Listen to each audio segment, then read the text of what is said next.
Welcome back to another one-on-one sports webcast. I'm Jason Vonick. For this segment, we'll be hitting the ice for some NHL talk. I'm joined by two experts who fall asleep with hockey on their mind, Natalie Beach and Brendan McGovern. We're going to start with the firing of Bruce Boudreau. So guys, Caps started 7-0, but then they lost 8 of 11, and that's when they fired the coach. Now Dale Hunter is at the helm. So Natalie, we'll do ladies first. Do you think this coaching change is going to help them and really make an impact for them going forward?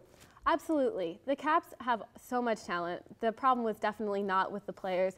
The problem was just that the players need something new to react to. And Hunter's a great coach. He was on the Capitals. He was a captain for them. I think he's really a good fit to get them back to where they should be. The criticism against the hire is that the criticism against Boudreau was that the players weren't gelling under him. They weren't responding well to his methods. Especially Ovechkin and the other stars on the team. But now you bring in Dale Hunter, who's supposed to be this big discipline guy, and you think Ovechkin's going to respond to the discipline and, you know. The first time Hunter was with the team, the first player he talked to was Ovechkin. The first player he had a significantly long conversation with that's was he's the Ovechkin. Captain. Yeah, exactly, because he's the captain. So those two have to work well together. His main game plan is to get Ovechkin on the ice more, and once Ovechkin gets going, everyone else will get going too. I don't think Ovechkin's going to be an issue. I think the two of them will really, they both know where each other's coming from. They've both been captains in Washington before. I mean, I think the two of them will be a We'll good see, team. but I just don't see Ovechkin responding well to a disciplinarian as a coach. Just because he's an aggressive player doesn't mean he doesn't understand how to work with a coach. I think it'll turn the team around. Right. I think one thing we can agree on is that it's going to be very interesting to see their progression over the year. And while they're not together now, they were together for last year's 2011 Winter Classic. You know, a lot of the other sports have had very different scenarios, you know, with the Carrier Classic in college basketball. But the Winter Classic has been an annual event since 2008. So, Brennan, do you think this is going to continue to be the Super Bowl of hockey, or do you think it's going to fade off? Well, so far it's been a huge ratings boost for the NHL. It brought a lot of publicity to the sport, especially last year when it was Crosby against Ovechkin in the Pittsburgh.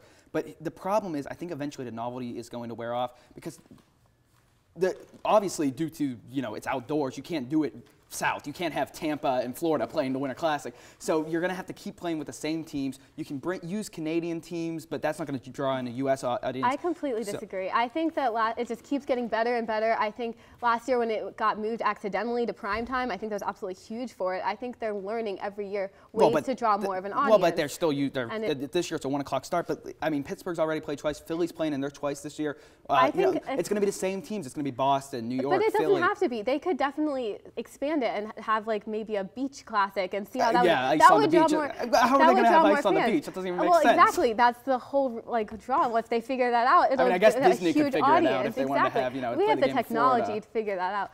I think that it's a really cool concept to actually play an indoor sport outside. So you're saying because we can put a man on the moon, we can put ice on a beach? Yes. Well, I think we will say we'll just have to wait and see what the future holds for it.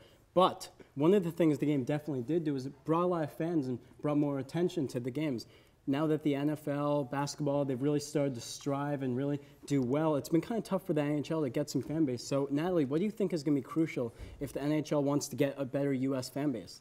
I think the key is definitely primetime. NBC has already started having Sunday primetime games once the NFL season is over to fill that spot in the sports fan schedule, which I think is crucial. Like I said, the Winter Classic being primetime.